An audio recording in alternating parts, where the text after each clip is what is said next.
All praises, all praises, all praises to the heavenly, holy, almighty creator of infinity, eternity, the universe, the stars, the earth, the mountains, the oceans, the valleys, the seas, the clouds, all creeping things, humanity, and all there is. This is Revelations.Unveiled. Detroit. Happy, holy Sabbath family. We are back together again in our wonderful convocation of this wonderful congregation, as we are in a wonderful aggregation for this wisdom celebration. All praises. We are given our reverence, our grace, and our glory, and our appreciation and thanks to the holy power, almighty creator of all imagination, for another 7 days of the gift of breath and life. And we step up to the threshold of transition, where we expose our cranial universes and bear forth our souls to receive the heat and the fire of the words of wisdom for all eternity. And now we are ready for that holy cosmic transmission, as we get ready for this holy mission, as we continue our review and our stroll down the path of wisdom and righteousness for our soul's salvation, as we review the mystery of the history of the hidden holy nation. All praises into the scattered tribes of the house of Israel, wherever you may sojourn on planet Earth. My continuous petition and prayer for your care and safety, as well as my brothers and sisters of the world, the pending Israelites, those who refer to themselves as the melanated and Moors, the original man and children of God, the sovereigns and sojourners, the copper-colored, the colored, and people of color, the aboriginals and indigenous, the natives, Negroes and niggas, the African Americans and blacks, the descendants of slaves, and those conquered and colonized. Oh yes, and we are blessed as we continue to come together to the Revelations.Unveiled. Detroit den, where this is a zone of safety and peace and harmony and love, as we gather together in our consensual assembly for the continued care and concern and coordinated compassion for the brothers and sisters of the nation. All praises. And as we continue our wonderful stroll down the words of excellence, we are here at Revelations.Unveiled. Detroit, expressing our continuous appreciation and gratification to the brothers and sisters, as we are here for the Sabbath Wisdom Series, Week 44, a true testament to our determination and duration for that soul salvation. All praises, and we shall continue, because in our review we have gained extensive knowledge, and now we have began to apply that knowledge in a practical form within our carnal existence, so that we may continue to be that budding and growing and guiding light to those who are still immersed and mixed and are coming out of the dwelling of darkness. And so, with no further ado, because we have much to do, we shall begin at the Revelations.Unveiled. Detroit channel standards in the book of Malachi, chapter 3, verse 6. For I am the Lord, I change not. Therefore you sons of Jacob are not consumed. Followed by our second heavenly eternal standard in the book of Hebrews, chapter 13, verse 8, in reference to the holy anointed Messiah, the wonderful, the Redeemer, the anointed, the Savior, the true King of Israel, whom the world refers to as Jesus Christ, the same yesterday and today and forever. And as we have strapped on our sandals, as we embark on the expressway of excellence. We pay due homage and respect to brother prophet Isaiah as we review his scroll in the 28th chapter, verses 9 through 11.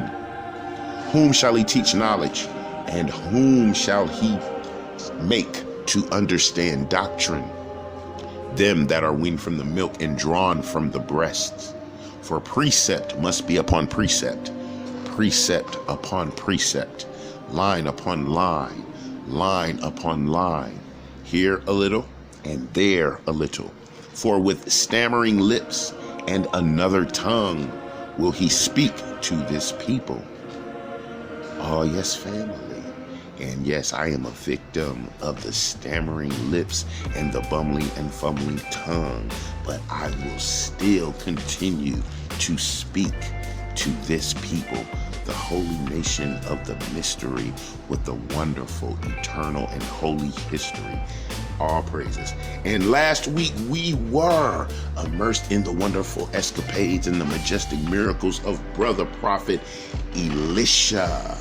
And we shall continue as we get the full understanding of the relationship between the prophets and the word of the holy creator himself, as he imparts his holy wisdoms of the laws, statutes, and commandments to the holy people of the planetary plane we call Earth.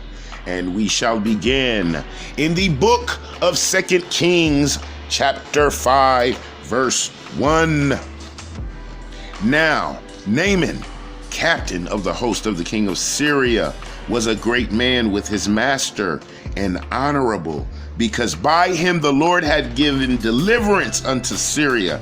He was also a mighty man in valor, but he was a leper. And the Syrians had gone out by companies and had brought away captive out of the land of Israel a little maid. And she waited on Naaman's wife.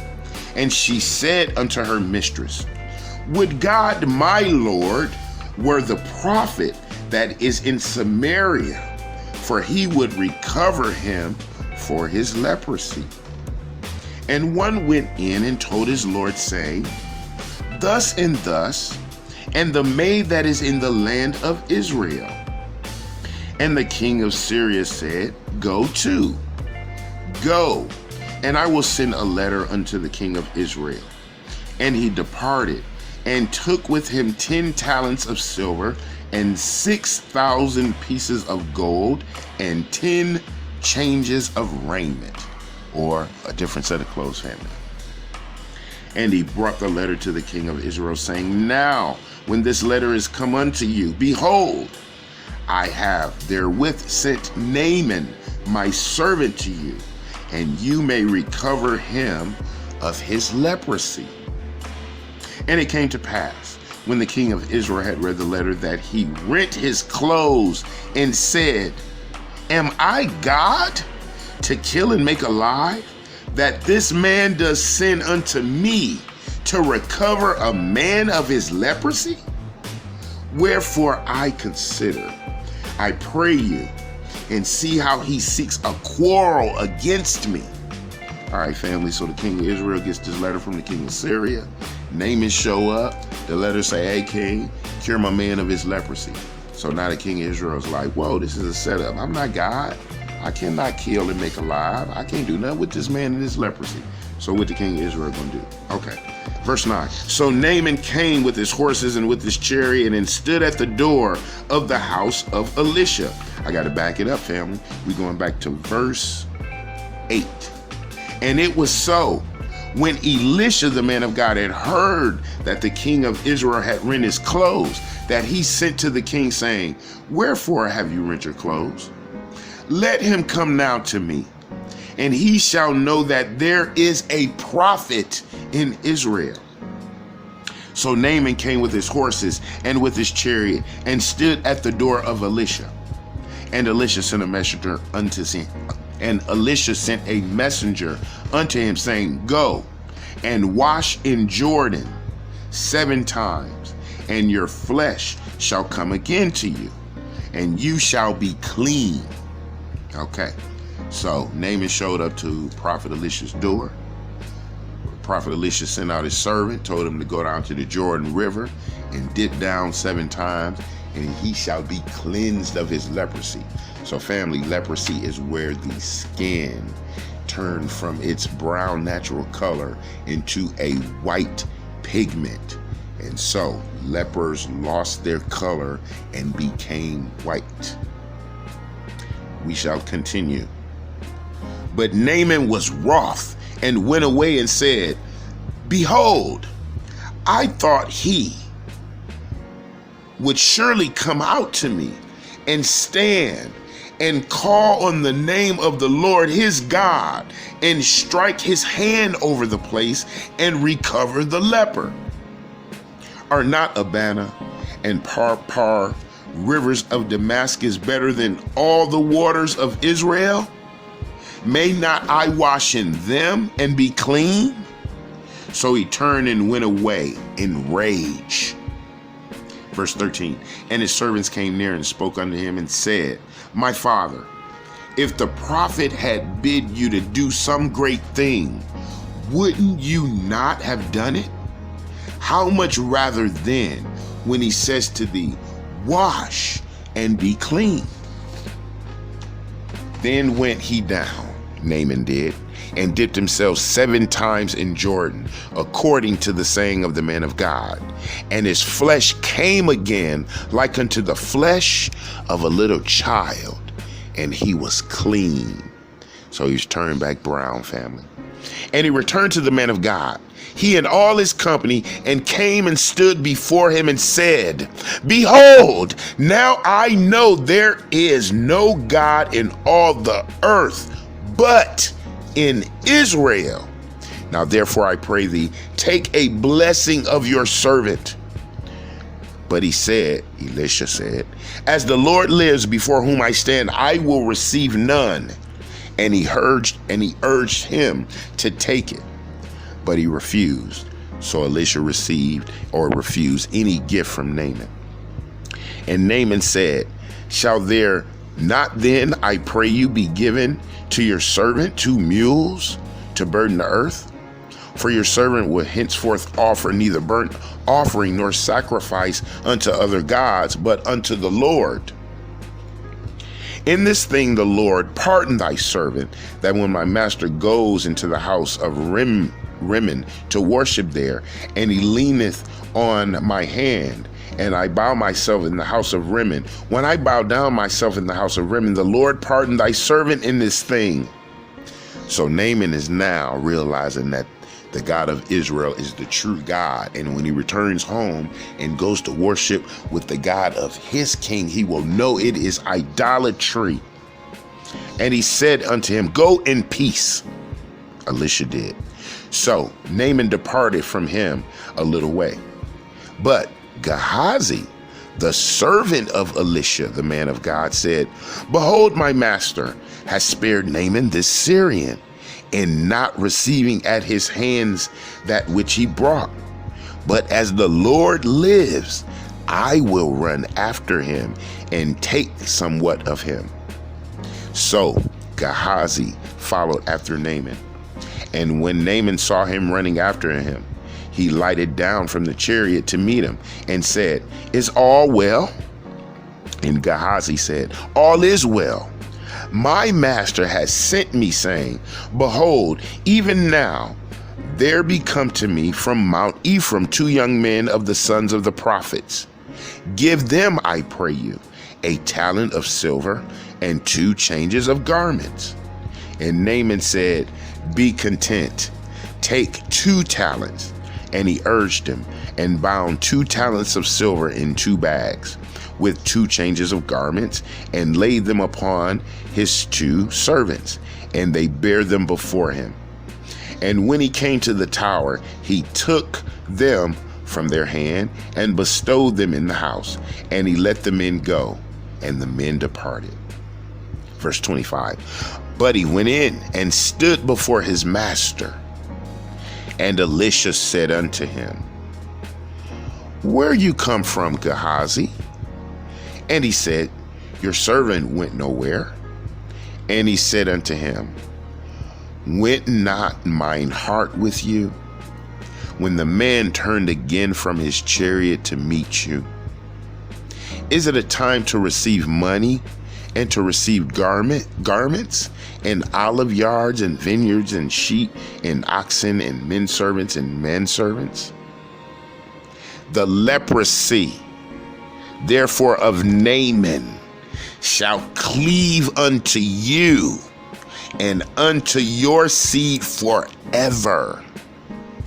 And he went out of his presence a leper, as white as snow. Whew. So family, wow. Gehazi came back. He took the little loot that Naaman's guards gave him. He hid it.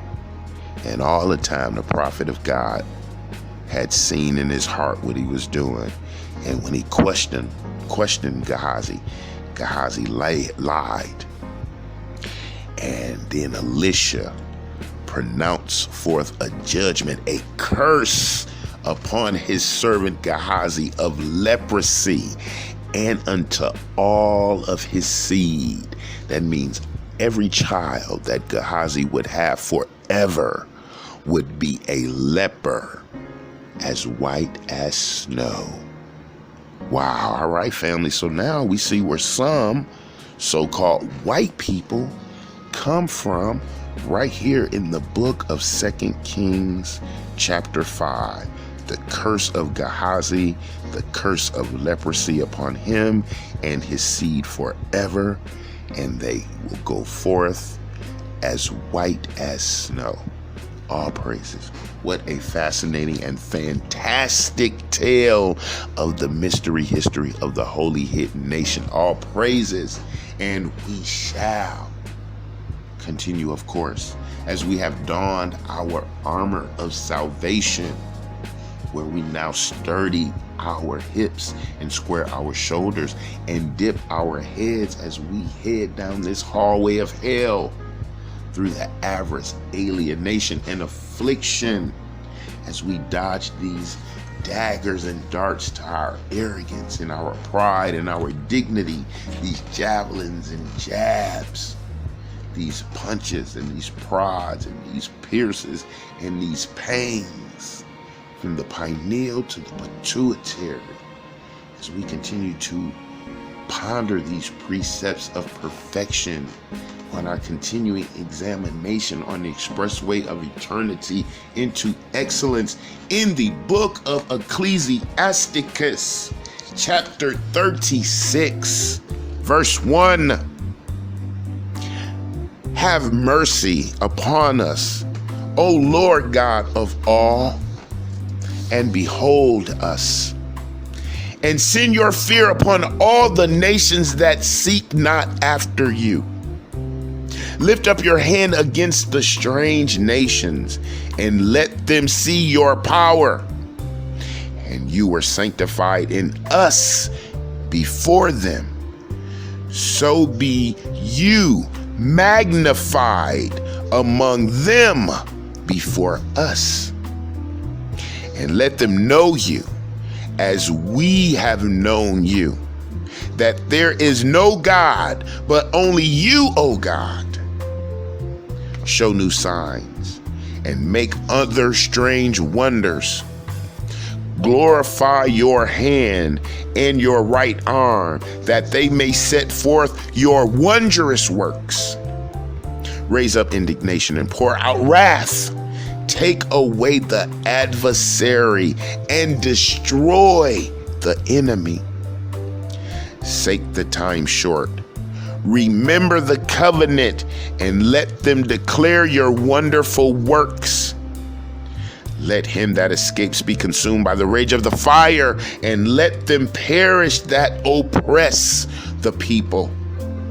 Smite in sunder the heads of the rulers of the heathen that say, there is none other but we.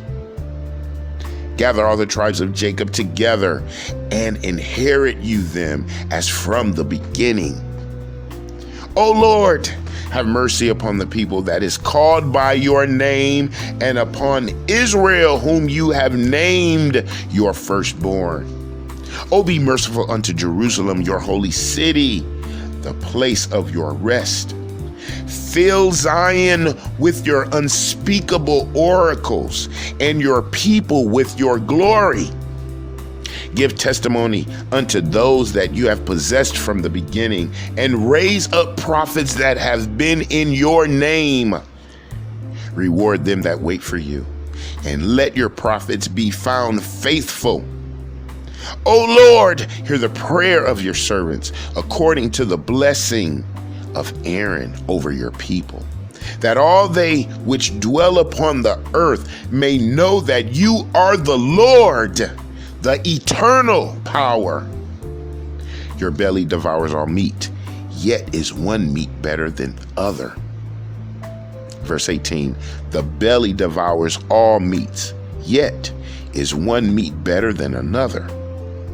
As the palate tastes diverse kinds of venison, so does an heart of understanding false speeches.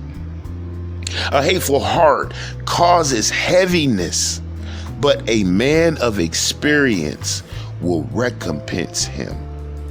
A woman will receive every man, yet is one daughter better than another? The beauty of a woman cheers the countenance, and a man loves nothing better. If there be kindness, meekness, and comfort in her tongue, then is not her husband like other men?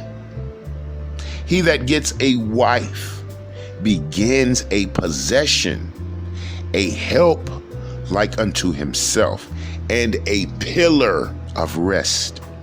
Where no hedge is, there the possession is spoiled, and he that has no wife will wander up and down mourning.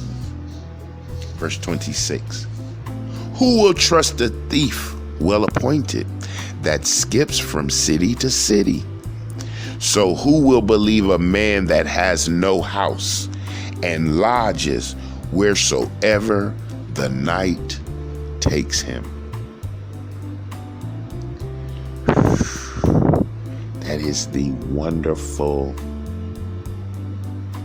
heaviness of the absorption and immersion of the excellence of the precepts of perfection. All praises.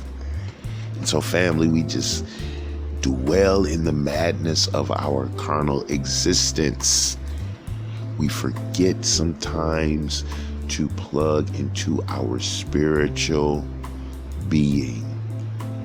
We are to marinate within our mentalities these wonderful words of all infinity. It will teach us how to walk, how to talk, how to speak, how to act, how to govern, how to rule, how to manage, how to discipline, how to create, and how to destroy within the guidelines of righteousness and holiness. And as we have caused a crater and a contusion in the midst of our cranium, and there is an excavation, we shall let those wonderful soul soups and drips and drops ooze down our spinal column into the hollow hole of this carnal container. And we shall begin to apply the salve and the sage, the lyrics of learning, the wonderful spiritual songs of the holy prophet King David, the apple of the Lord's eye, as we are now in the wonderful petitions of the Psalms, chapter 35, verse 1. A psalm of David. Plead my cause, O Lord, with them that strive with me. Fight against them that fight against me. Take hold of shield and buckler, and stand up for my help. Draw out also the spear, and stop the way against them that persecute me. Say unto my soul, I am your salvation. Let them be confounded and put to shame that seek after my soul. Let them be turned back and brought to confusion that devise my hurt. Let them be as chaff before the wind, and let the angel of the Lord chase them. Let their heart be dark and slippery, and let the angel of the Lord persecute them. For without cause have they hid for me their net in a pit, which without cause they have digged for my soul. Let destruction come upon him unawares, and let his net that he has hid catch himself into that very destruction. Let him fall. And my soul shall be joyful in the Lord, and it shall rejoice in his salvation. And my bones shall say, Lord, who is like unto you, which delivers the poor from him that is too strong for him? Yeah, the poor and the needy from him that spoils him. False witnesses did rise up. They laid to my charge things that I knew not. They rewarded me evil for good, to the spoiling of my soul. But as for me, when they were sick, my clothing was sackcloth. I humbled my soul with fasting, and my prayer returned into mine own bosom. I behaved myself as though he had been my friend or brother. I bowed down heavily, as one that mourns for his mother. But in mine adversity they rejoiced and gathered themselves together. Yeah, the abjects gathered themselves together against me, and I knew it not. They did tear me and ceased not. With hypocritical mockers in feasts, they gnashed upon me with their teeth. Lord, how long will you look on? Rescue my soul from their destructions, my darlings from the lions. I will gather you thanks in the great congregation. I will praise you among much people. Let not them that are mine enemies wrongfully rejoice over me. Neither let them wink with the eye, they that hate me without a cause. For they speak not peace, but they devise deceitful manners against them that are quiet in the land. Yeah, they opened their mouth wide against me and said, Aha, aha, our eyes has seen it. This you have seen, O Lord. Keep not silence, O Lord. Be not far from me. Stir up yourself and awake unto my judgment, even unto my cause, my God, my Lord. Verse 24. Judge me, O Lord, my God, according to thy righteousness, and let them not rejoice over me. Let them not say in their hearts, Ah, so would we have it? Let them not say, we have swallowed him up. Let them be ashamed and brought to confusion together that rejoice at my hurt. Let them be clothed with shame and dishonor that magnify themselves against me. Let them shout for joy and be glad that favor my righteous cause. Yeah, let them say continually, let the Lord be magnified, which has pleasure in the prosperity of his servant. Verse 28. And my tongue shall speak of your righteousness and of your praise all the day long. So be it. All praises, family. That was a prayer of prophecy, a prayer of the poor people, of the afflicted, of the fatherless, of the widow, of the hungry, of the needy, of the downtrodden, of the tired, the exploited, those destroyed here on this continent of confusion within the boldness and badness of Babylon, which we call Sodom, Egypt, United States of America, as well as our brothers and sisters of the common condition within the global diaspora. And family, this is our spiritual battle. These are the hard winds of adversity that blow against this light we are trying to maintain and sustain. The little path that is dimly lit, that is full of gravel and pits and snares and ditches and darkness. But we have our hope and faith, and we employ these words of wonderment and wisdom so that we may continue to refine and define our walk on that path of righteousness given to us as an example by the holy anointed Messiah, the wonderful, the Redeemer, the anointed, the Savior, the King of Israel, whom the world refers to as Jesus Christ, who is the Word of the Holy Power Creator made flesh.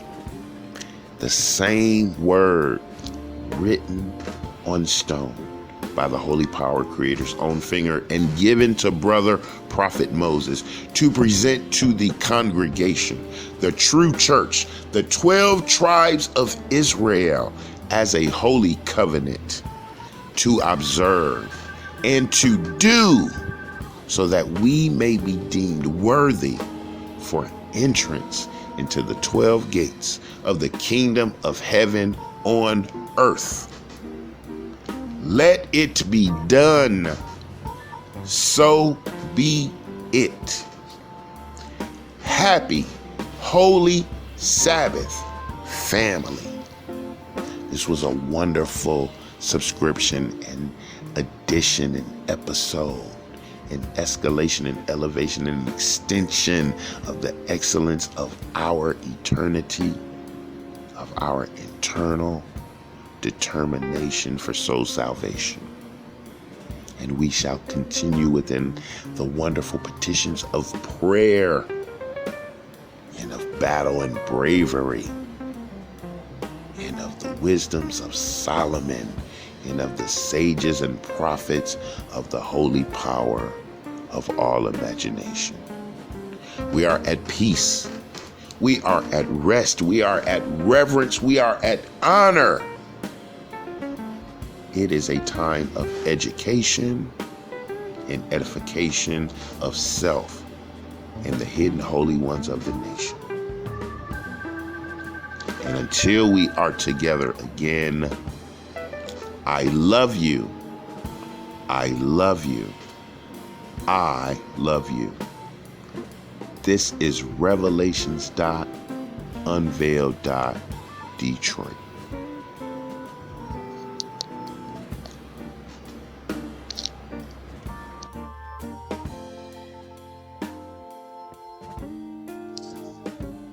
The book of Deuteronomy, chapter 7, verses 6 through 9. For we are a holy people unto the Lord our God. The Lord our God has chosen us to be a special people unto himself, above all people that are upon the face of the earth. The Lord did not set his love upon us, nor choose us, because we were more in number than any people, for we were the fewest of all people. But because the Lord loved us, and because he would keep the oath which he had sworn to our fathers, Abraham, Isaac, and Jacob, has the Lord brought us out with a mighty hand and redeemed us out of the house of bondmen, from the hand of Pharaoh, king of Egypt. Verse 9. Know therefore that the Lord our God, he is God, the faithful God, which keeps covenant and mercy with them that love him and keep his commandments to 1,000 generations.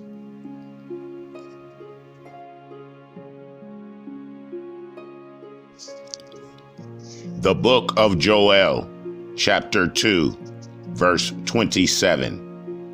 And you shall know that I am in the midst of Israel, and that I am the Lord your God, and none else, and my people shall never be ashamed. And to the scattered tribes, here is your promise of comfort. Book of John, chapter 3, verses 14 through 17, into Isaiah, chapter 45, verse 17.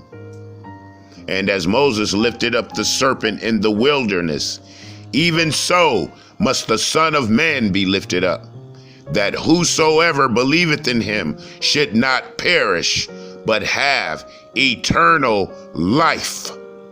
For God so loved the world that he gave his only begotten Son, that whosoever believeth in him should not perish, but have everlasting life. Verse 17, for God sent not his Son into the world to condemn the world, but that the world through him might be saved.